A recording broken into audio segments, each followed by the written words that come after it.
जगत गुरु तत्वदर्शी संत रामपाल जी महाराज के मंगल प्रवचन। पुण्यात्मा, लेकिन उस मालिक की लीला ने ये काल क्या जान सकता है। यदि उस समय परमात्मा ब्राह्मण वर्ण में होते और शिक्षा ग्रहण कर लेते और वो ये बातें बताते तो फिर भी किसी ने नहीं मानना था। लेकिन आज ये ना यकीन होता, विश्वास होता कि कबीर इज गॉड, तो ये कहने वाले मिल जाते कि ये ब्राह्मण था, इसने संस्कृत पढ़ ली और समझ में आ गई थी, इसने जान लिया होगा उसमें। ये एक न्यारी कृपा करके कह दाता कि आज हम उनके सामर्थ्य से ये जान जाएंगे कि कबीर परमात्मा है, क्योंकि उनको संस्कृत का ज्ञान नहीं था, लेकिन सब ग्रंथों का ज्ञान था और अपने सिंपल लैंग्वेज में उसको बोलकर सच्चिदानंद घन ब्रह्म की वाणी कबीर वाणी में लिपिबद्ध करवा गए थे, जो आज हमारे सामने प्रमाणित है। तो पुण्यात्माओं, सबसे पहले आज के सत्संग में आपको थोड़ा सा ये सिद्ध करते हैं कि परमात्मा साकार है या निराकार। उसके बाद फिर आपको बताएंगे कि मोक्ष होगा कैसे। हमें परमात्मा का भी पता लग गया कि कबीर इज गॉड, और ये भी पता लग गया सदग्रंथों में कि परमात्मा साकार है, मनुष्य दृश्य है। लेकिन वो मिले कैसे, उसकी प्राप्ति कैसे हो, उस लोक में कैसे जाया जा सके जहां जाने के बाद साधक फिर जन्म मृत्यु में कभी नहीं आता, वह परम शांति को प्राप्त होता है। आज का सत्संग ये दो टॉपिक आपको दिखाएंगे, सुनाएंगे, प्रमाण देंगे। पुण्यात्मा, देखो परमात्मा की रजा आपके ऊपर कैसी है। थोड़ी सी गर्मी होती है, परमात्मा बच्चा अपनी प्यारी आत्माओं के अमृत बरसा देते हैं, ठंड सी कर देते हैं कि ताकि ये बच्चे परमात्मा की मेरी महिमा को सुन ले। यदि अच्छी ठंड कर दी तो तुम सारे लटके लेने लग जाओगे, न पड़े बैठे बैठे सोओगे। तो जितनी आवश्यकता है उतना ही अपने बच्चों को डोज देंगे।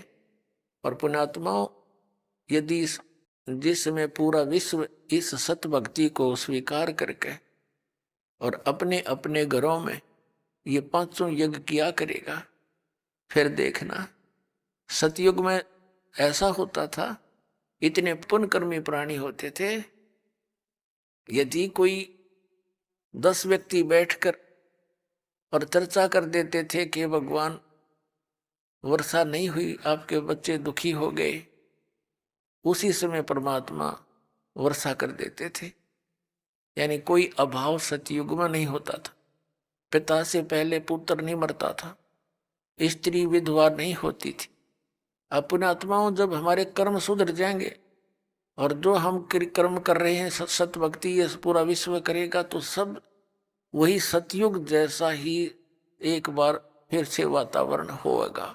ये तो भगवान ने बोल ही रखा है, तो होगा ही होगा, इसलिए तो रोक के नहीं सकता। तो ये तरीका अब स्टार्ट हो गया, इसकी प्रारंभ हो गया है अब सतयुग आने का। इस ज्ञान से बात बनेगी। हाहाकार मची हुई है, भाई बहन का प्यार रहा ना माया माया दिखे हैं, सारा दिन दौड़ दौड़ में जीवन जाता है। 2 लड़कियां विवाह योग्य होगी, माता पिता की नींद हराम हो जाती है हैं, और उधर से रिश्तेदारों तक परेशानियां पैदा हो जाती है। तो एक ऐसा सिस्टम बनाया जाएगा, ये पुरानी परंपराओं को सेट किया जाएगा। ये हमारी भक्ति बाधक है। और ये तो एक जिनको ज्ञान नहीं वो करते हैं ये डीजे पीजे। बता, परमात्मा कहते हैं कि झूठे सुख को सुख कहे यू मान रहा मन मोद, यू सकल से बिना काल का कुछ मुख में कुछ गोद। अब जैसे एक लड़के का विवाह था, सारा परिवार डीजे का अगर नाचर बेगनतार रखा है। अगले दिन वो बारात जा रही थी, जिस गाड़ी में दुल्हा था 7-8 उसके साथी थे। एक टैंकर के टकरा के मृत्यु को प्राप्त हो गए। 7-8 आदमी थे उस कार में, सारे मर गए अगले दिन। फिर समाचार पत्रों में उनके चित्र थे, उनकी बहनों के और माता पिता के रोते हुए के बाल पाड़ रहे थे, टक्कर मार रहे थे। अब बजा ले डीजे। नानक साहिब जी को कहा करते लोग कि आप कभी खुशी नजर नहीं आते, मायूस से रहते हो तो वो कहा करते, ना जाने काल की कर डारे, किस विध ढल जा पासावे, और जिन आते सरते मौत खुड़कती, उनानु केड़ा हंसावे। या ना जाने कब के बिजली गिर जा, अरे डांस से नाचे, ये तो शराब नशे में कर सकता है ये आदमी ऐसे काम, होश हवास में ये गलती नहीं कर सकता, विशेषकर भगत तो कर ही नहीं सकता। और भगत होकर ऐसा करता फिर उसका भक्ति का कोई रंग चढ़ा नहीं, वो तो संसार के ही रंग में रंगा हुआ है। तो नानक साहिब जी से फिर पूछा करते थे, हे भगवान, क्या आप कभी प्रसन्न नहीं होते, आप कभी खुशी नहीं मनाते? आदरणीय नानक साहिब जी कहा करते कि साध मिले साढ़े शादी होंदी, विछड़ जा दिलगिरी वे, अख दे नानक सुनो जहाना, मुश्किल हाल फकीरी वे। कि जब सत्संग होता है, सत्संग क्या करते थे नानक साहिब जी, कहते थे जब सत्संग होता है और मेरे बच्चे वापस आते हैं तो मुझे खुशी होती है, और जब ये यहाँ से जाते हैं सत्संग होने के बाद अपने अपने घरों को, तो मुझे चिंता लग जाती है कि कहीं काल के दूत मेरे इस बाग को खराब ना कर दें, किसी पौधे को कीड़ा ना लग जाए, यानी कोई काल का दूत भ्रमित ना कर दे। क्योंकि नानक साहिब जी के विरोधी बहुत थे, पूरा हिंदू समाज विरोधी था, सब ब्राह्मण विरोधी हो गए कि तो ब्रह्मा विष्णु महेश को कुछ नहीं समझता, इनसे ऊपर भगवान बताता है। तो कहते थे कि जब ये मेरे बच्चे वापस आ जाते हैं साधु संगत, तो मेरी खुशी का ठिकाना नहीं रहता कि ये बचे हुए हैं काल के दूतों से। तो कहते थे साध मिले साड़ी शादी होंदी, ये भक्त आते हैं, सत्संग होता है, वो हमारी शादी है, विवाह है, वो खुशी है। साध मिले साढ़े शादी होंदी, विछड़ जा दिलगिरी वे, अख दे नानक सुनो जिहाना, या मुश्किल हाल फकीरी वे। फकीरी माने भक्ति, मुश्किल हाल फकीरी वे, कि ये भक्ति इतनी कठिन बना दी इन लोगों ने, क्योंकि हमारी मर्यादा जो है वो समाज से मेल नहीं खाती, और समाज से मेल ना खाने से अन्य समाज के लोग हमारे भक्तों के साथ एक विशेष वो वाद विवाद करते हैं, और कुछ कमजोर व्यक्ति के भक्त समाज लोक लाज में आके और मर्यादा तोड़ देते हैं। मर्यादा टूट जाने के बाद फिर परमात्मा साथ नहीं देता। तो पुण्यात्मा, हमने इन सब व्यवस्थाओं को सेट करना है। बुद्धिमान समाज है, कोई किसी के ऊपर जो दास नियम बताता है, ये कोई थोपे नहीं जाते, इसको पूर्ण ज्ञान के साथ आपको बताया जाता है कि ये करने से हमें भक्ति में यह हानि होगी और ऐसा न करने से हमें ये लाभ होगा। तो फिर बुद्धिमान समाज इसको स्वीकार कर रहा है। छोटे छोटे बच्चे भी आते हैं, कहते जी मेरे पापा ने मेरे से बीड़ी मंगा ली, बंडल मंगा लिया, बहुत रोते हैं, मेरा नाम टूट गया। पापा तो बीड़ी पीवे और पुत्र माँ के साथ आकर ऐसी अच्छी शिक्षा ग्रहण करता है, तो उस पापा को भी समझना पड़ेगा एक दिन, और वो छोड़नी पड़ेगी सारी बुराई। एक कह रहा था व्यक्ति ने बोला, मेरे को तो इस मेरे पुत्र ने लाइन पर लाया, जब मैं बीड़ी पीऊं ये उठ कर चला जा, और मुझे इसमें प्रेम गणा, और बीड़ी नो के पापा ये अच्छी चीज नहीं, इसको छोड़ दे। तो आखिर में मनवा छोड़नी पड़ी। एक भक्त कह रहा था, जी मेरा मन अपने लड़के से बीड़ी मंगा ली बंडल दुकान से, लेकिन वो डर के मारे चला तो गया। दुकानदार से बोला, अगले एक थैली लेगा साथ में या पॉलीथीन की, नो बोला इसमें डाल दे, मैं ना हाथ लाऊं इसके, और नो लटका के ले आया। नो बोला ले पापा पकड़ तेरी बंडल। वो कहने लगा, क्यों ऐसे क्यों लाया तू? अगर मेरा नाम टूट जा, 5-6 वर्ष का लड़का था, मेरा नाम खंडित हो जाएगा, जा हाथ लग गया इसके। तो क्या वो बुद्धिमान व्यक्ति था, वो भी कहने लगा, उस दिन मेरे एकदम जैसे घड़ों पानी पड़ जाया करे। अरे यूं बालक तो इतनी समझ रखता कि इतनी बुरी चीज हाथ लाने में पाप इसके, और मैं पी रहा हूँ। ने बोला मैंने उससे दिन तोड़ दी, वह सारी बीड़ी उसके बाद छुआ नहीं और नाम ले लिया आके। तो पुण्यात्मा ऐसे सुधार हो गए।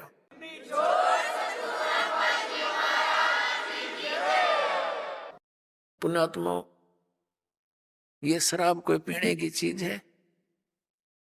एक बार दास दिल्ली के अंदर सत्संग करने गया था, पाठ करने किसी, तो उनका एक चाचा था, वो उनके घर से थोड़ा बाहर साइड में रहता था।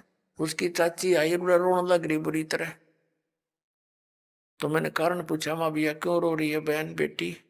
उसने बताया, जी मेरा चाचा पालम एयरपोर्ट पे अच्छे सर्विस करता है और सारी की दारू शराब पी जाता है। इनके घर पे कई बार तो आटा भी नहीं होता, यहां से ले जाती है। आज से लगभग 10-12 वर्ष पहले की बात है। वो कह रहा था ये लगभग 20,000 रुपये लेता है और कर्जा कर रखा है इसने शराब पी पी के। अपने आत्माओं, वो छोटी छोटी बच्ची थी उसकी, 3-4 लड़कियां थी, लड़का नहीं था उसमें। तो वो लड़कियां भी बताती हैं कि महाराज जी मेरा पापा आया करे ना जब घर पे, हम तो आते मेरी माँ को पीटते हैं, हम माँ को छुटाते हैं तो हमें भी पीटता है। वो बड़े वाली थी, 12-13-14 वर्ष की। वो कहती थी मैं तो अपनी माँ के ऊपर गिर जाती हूँ जब मेरी माँ को पीटता है, और मेरी छोटी बहन है चारपाई के नीचे घुस जाती है डर की मारी।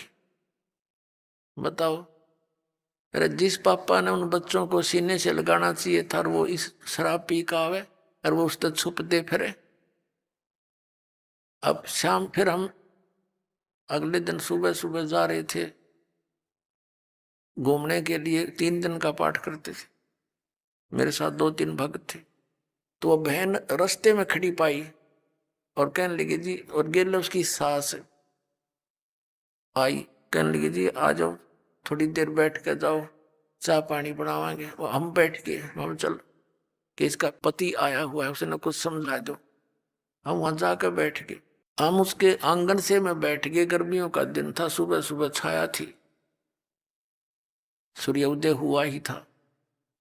और वो जा रहा था घूमन फिरन सैर सपट्टे को, उसकी इंतजार में हम बैठ गए। उधर से उस बहन ने चाय बनाने के लिए एक डेगची चढ़ा दी चूल्हे पे, पानी डाल लिया और उसने उसके नीचे अग्नि जला दी। घर पर ना चीनी ना चा ना दूध।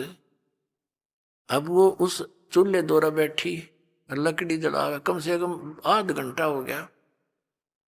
तो हमने तो सोचा, मैं कहा भाई क्या ना वो आया, और माँ बेटी हम इतने हम भी घूम आते हैं, वो फिर मिल लेंगे उस तरह के। और हमने सोचे थे माँ चलिए चाय चढ़ा रही है, चाय पी के चलेंगे, हम नो ज्यादा देर लगा दी। तो हम कहने लगे, उठ के हम चला, उसकी सास को हम माई हम घूम आते हैं। तो उसकी माई बोली बेटी चाय लावन है महाराज जी जावे हैं। वो रोने लगी बैठ के। शर्मा जी ने पतीला भी चढ़ा दिया, डेगची चढ़ा दी, जो नो करने की भाई कोशिश की। तो नो बोली जी ना चीनी ना दूध ना चाय की पत्ती। तो हम उठ कर चले, माँ बेटी तेरी हमने पिए ली, नो सोच ले जब तेरी भावना ऐसी है। फिर उसको समझाया काफी, मारे निकम्मे एक बात बता, तेने सामने बच्चों के लिए लेकर आना चाहिए कुछ फल फ्रूट, इतनी बढ़िया नौकरी तू करता है और तेरे तेरे बच्चे तुझे देख कर ऐसे छुप जाते हैं। तो वो बिना पिए था तो उसने सारी बात मान ली, आगे समझ में सज। तो उसने 2 दिन छुट्टी ले ली, सत्संग सुना, पुण्यात्माओं उसने उपदेश ले लिया।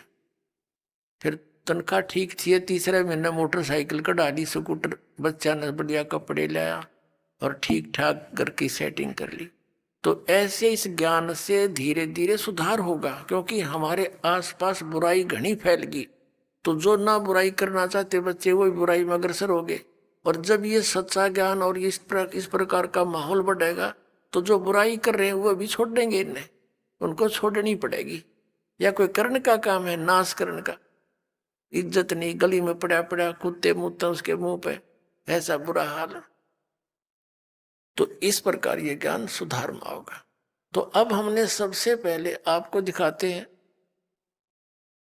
कि परमात्मा कैसा है, फिर आज बताएंगे आपको वो कैसे मिलता है। अपने आत्माओं ने तो ईसाई धर्म के व्यक्ति, श्रद्धालु, उनके जो गुरु हैं, वो अपने पवित्र शास्त्र से परिचित, पवित्र बाइबल पवित्र ईसाई धर्म का एक प्रमाणित सदग्रंथ है। और वो क्या बताता है, और ईसाई धर्म के अंदर कौन सी लोक वेद चल रहा है कि गॉड इज फॉर्मलेस, परमात्मा निराकार है। और पवित्र बाइबल क्या बताता है देखिएगा। पवित्र बाइबल संपूर्ण अध्ययन बाइबल,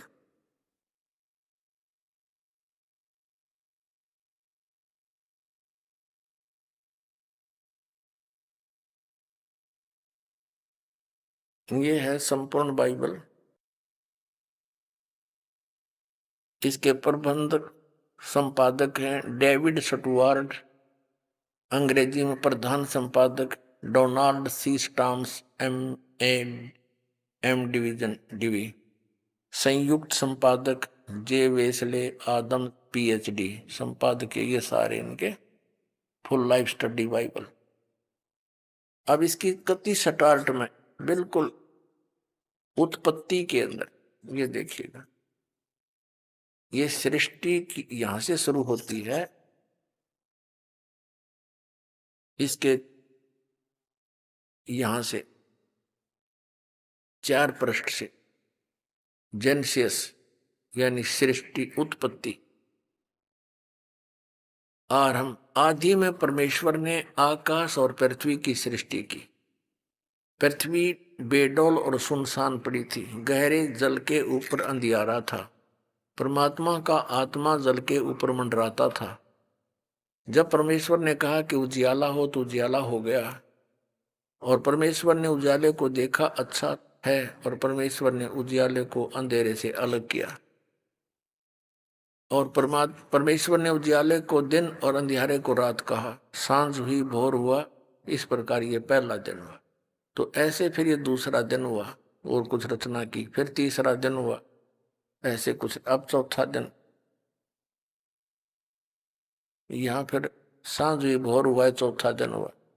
अब हम यहाँ आ जाते 5वें दिन पर।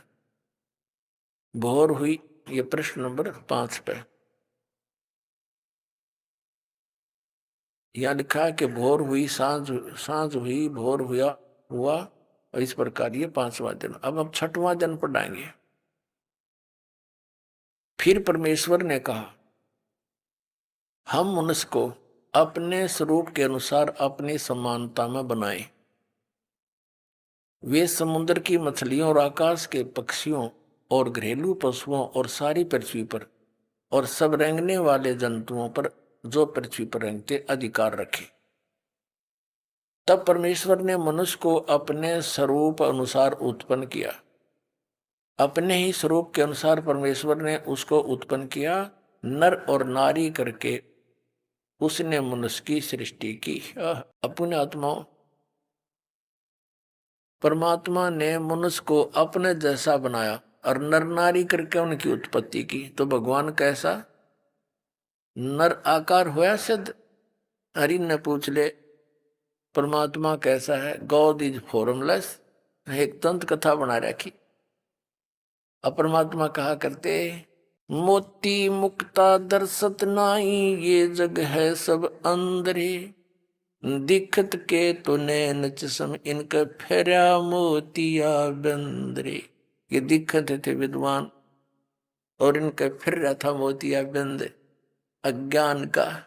अब आगे देखना, एक और कंसेप्ट क्लियर करके है इस पवित्र बाइबल में कि परमात्मा का आदेश किसी भी व्यक्ति को मांस खाने का नहीं है। देख क्लियर होगा। अब यहाँ 5वां अध्याय 5वां पृष्ठ पढ़ रहे हैं हम, प्रथम अध्याय का, और 26वां श्लोक हमने पढ़ लिया। 26 में फिर परमेश्वर ने कहा, हम मनुष्य को अपने स्वरूप के अनुसार अपनी समानता में बनाए। तब परमेश्वर ने मनुष्य को अपने स्वरूप के अनुसार उत्पन्न किया। अपने स्वरूप के अनुसार परमेश्वर ने उसको उत्पन्न किया, नर और नारी करके उसकी सृष्टि की। अब आगे देखो। परमेश्वर ने उनसे कहा, सुनो, जितने बीज वाले छोटे छोटे पेड़ सारी पृथ्वी के ऊपर हैं और जितने वृक्षों में बीज वाले फल हैं, वे सब मैंने तुमको दिए हैं, वे तुम्हारे भोजन के लिए। छोटे छोटे पेड़, बीज वाले पेड़ कौन से हैं? ये बाजरा, ज्वार, मकई हैं, गेहूं, चने, और बाकी ये फल फ्रूट, पेड़ पौधे। कहते केवल ये खाने का आदेश है, मांस खाने का नहीं तुम्हारे को। अब आगे देखो, ये तुम्हारे भोजन के लिए है। और जितने पृथ्वी के पशु और आकाश के पक्षी और पृथ्वी पर रेंगने वाले जंतु हैं, जिनमें जीवन का प्राण है, उन सब के खाने के लिए मैंने सब हरे हरे छोटे पेड़ दिए हैं। और वैसा ही हो गया। तब परमेश्वर ने जो कुछ बनाया था सब, अब देखो, इन किसी को भी मांस खाने का नहीं है अधिकार, पशु पक्षियों को भी। तब परमेश्वर ने जो कुछ भी बनाया था देखा, सबको देखा तो क्या देखा? बहुत अच्छा है। सांझ हुई, भोर हुई, फिर यो इस प्रकार 6वां दिन हो गया। तो इस प्रकार यूं आकाश और पृथ्वी और उसकी सारी सेना का बनाना समाप्त हुआ। फिर परमेश्वर ने अपना काम जिसे वह करता था 7वें दिन समाप्त किया, और उसने अपने किए हुए काम से 7वें दिन विश्राम किया। और परमेश्वर ने 7वें दिन को आशीष दी और पवित्र ठहराया, क्योंकि उसमें उसने सृष्टि की रचना करके सारे काम से विश्राम लिया। अपने आत्मा, अब ये जिसने ये सारी सृष्टि रची वो परमात्मा सतपुरुष है। उसने ये सारी सृष्टि रच कर फिर काल को हैंडओवर कर दी इस ज्योति निरंजन के। फिर इसने आगे अपने पुत्रों को के द्वारा इसकी सारी व्यवस्था बनवाई। इसके लिए वैसे तो लंबा चैप्टर है इसमें, लेकिन हम अधिक ना जाएं गहराई में क्योंकि समय थोड़ा है। तो हमने ये सिद्ध हो गया कि परमात्मा ने एक तो मांस खाने का आदेश नहीं दिया और मनुष्य को अपने जैसा बनाया, तो परमात्मा भी मनुष्य जैसा ही है। यानी 6 दिन में सृष्टि रची और 7वें दिन विश्राम लिया।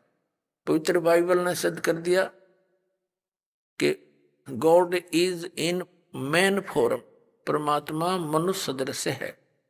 उसकी स्वरूप की स्थिति तो कबीर परमेश्वर ने अपनी बताई रखी है कि वहां जीव आत्मा जाती है, हंस आत्मा, उसका तो इतना नूर होता है, इतना तेज होता है शरीर का, 16 सूर्य जितना प्रकाश ओनली पूरी बॉडी का। और नर मनुष्य जैसा ही है। और परमात्मा का एक रोमकूप में, एक रोम में समझो, बाल में या रोमकूप समझो, करोड़ सूर्य मिला दे, करोड़ चंद्रमा, इतनी एक रोमकूप की शोभा है परमात्मा की। वो इतने समर्थ है। तो जीव और ब्रह्म एक नहीं हो सकता। जीव तो अलग है, जैसे आत्मा और परमात्मा ये कभी एक कैसे हो सकते? जैसे मनुष्य भी, मनुष्य जो है एक मजदूर व्यक्ति है, एक राजा है, दोनों ही मनुष्य है, लेकिन उनके समर्थता में बहुत अंतर है। ऐसे ही आत्मा और परमात्मा में भिन्नता है।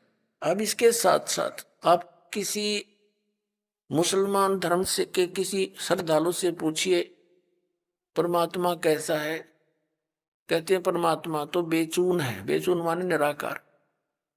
और पवित्र कुरान शरीफ हमें क्या संकेत दे रही है? देखिए, ये कुरान शरीफ है, इसके विषय में लिखा है कि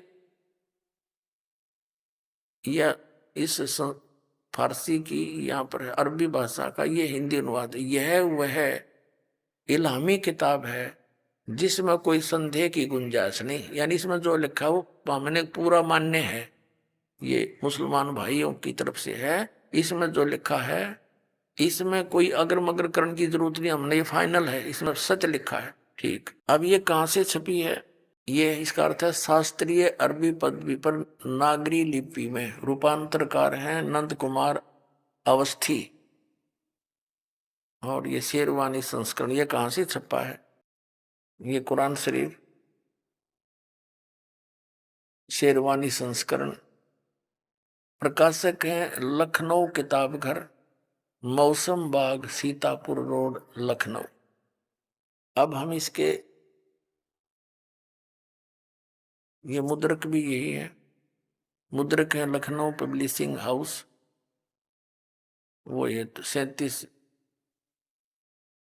कैंटोनमेंट रोड, लखनऊ। अब हम इसके सूरत फुरकानी 25 में आप पहुंचते हैं। ये पृष्ठ 604 पर, पृष्ठ 604 पर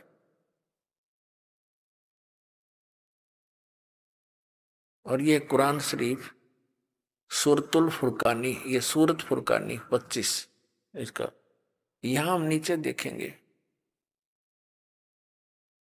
ये 51 नंबर 52 नंबर आयत, इसमें लिखा है, ये तो अरबी भाषा को एज इट इज देवनागरी लिपि में लिखा है, जैसे रोमन भाषा में अंग्रेजी में लिखा करें हिंदी को, ये ऐसे लिखा है, फला तुतियल काफिरन व जाहिदों बी ही जिहादन कबीरन।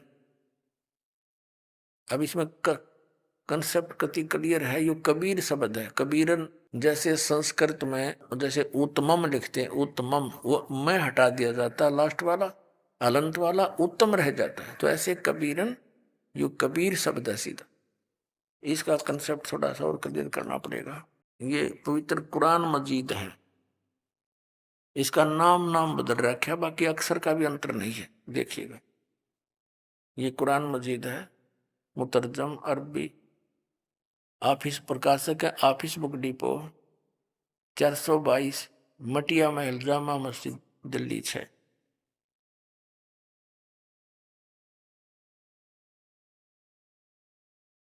हिंदी मुतरजम माँ और बिन मतन, तजुर्मा यानी अनुवाद मौलाना फतेह मोहम्मद खान साहिब जालंधरी, तसही मौलाना अब्दुल मजीद सरवर साहिब, प्रकाशक Farid book depot private limited, नई दिल्ली, इतने से।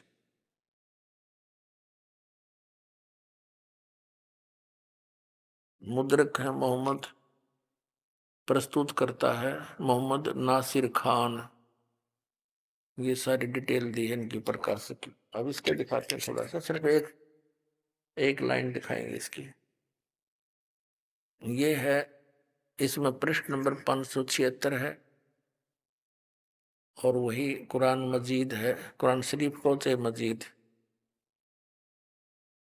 ये सूरत फुरकानी सूरतुल फुरकानी 25, इसके उसी तरह नीचे ये तो एजडीज पूरी उर्दू में, अरबी भाषा को उर्दू भाषा में लिखा है और इससे फिर हिंदी में लिखा है, फला तुतियल काफिरन ने जाहिदों भी ही जिहादन कबीरा। अब कबीरा लिखो चाहे कबीरन लिखो, इसका अर्थ कबीर है, सीधी सी बात है, ये कबीर है ये शब्द।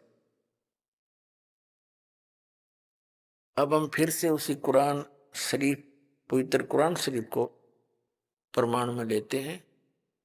ये हमने कुरान मजीद रख दी, उससे सिर्फ ये देखना था। अब हम फिर आगे उसी 604 पृष्ठ पे कुरान शरीफ के सूरत फुरकानी 25 के और पृष्ठ नंबर, ये इसमें उर्दू है वही, और इसको फिर पहले अरबी भाषा को हिंदी में लिखा है और फिर इसका अनुवाद हिंदी में किया है, वो अलग दिखाएंगे। ये है फला तुतियल काफिरन व जिहादुम जाहिदुम बी ही जिहादन कबीरन। इन्होंने यहाँ क्या किया, इसका अनुवाद यहाँ लिखा है हिंदी में। ये 52वीं आयत है, 51वीं यहाँ समाप्त होगी। ए पैगंबर, तो ए पैगंबर तुम काफिरों का कहा न मानना और इस कुरान शरीफ की दलीलों से उनका सामना बड़े जोर से करो। इन्होंने कबीर का अर्थ बड़ा कर दिया। अब इसका क्या अर्थ है ये दास बताएगा। हजरत मोहम्मद जी को जिस अल्लाह ने, गॉड ने, खुदा ने ज्ञान दिया, वो अल्लाह मुसलमान धर्म का अल्लाह है, यानी हजरत मोहम्मद जी का वो खुदा है। और इनका मानना है कि हजरत मोहम्मद जी को ज्ञान खुदा ने दिया, उसका कारण चाहे आकाशवाणी रहा हो या कोई फरिश्ते को आदेश दिया, उसने जो का त्यों सुनाया, उस उनके अल्लाह का फरमान, आदेश, और या कोई वह आई, वह बोले हैं जैसे हजरत मोहम्मद जी कपड़ा उड़ कर लेट जाते थे, उनके अंदर कोई चीज बोल रही थी, कोई फरिश्ता प्रवेश करके, और सारा कांपने लग जाते थे, फिर आवाज आती थी, लिखने वाले लिख देते थे। इस प्रकार कुरान शरीफ की इन आयतों का, यानी कुरान शरीफ का ये रिटर्न कार्य हुआ। अब इसमें क्या बताया है, हजरत मोहम्मद का जो खुदा है वो कह रहा है हजरत मोहम्मद को, जो कुरान शरीफ का ज्ञान दाता है, वो कह रहा है कि मैं तुझे जिस कबीर नामक अल्लाह के विषय में जानकारी दे रहा हूं, ये वो परमात्मा है जिसने सारी सृष्टि की रचना की है, और जिसने 6 दिन में सब सृष्टि रची और 7वें दिन तख्त पर जा बैठा, ये कबीर नामक अल्लाह है, और ये पाप नाशक है। ये अपने भक्तों के, अपने उपासकों के गुनाहों को भी खूब खबरदार है, खूब जानता है, उनको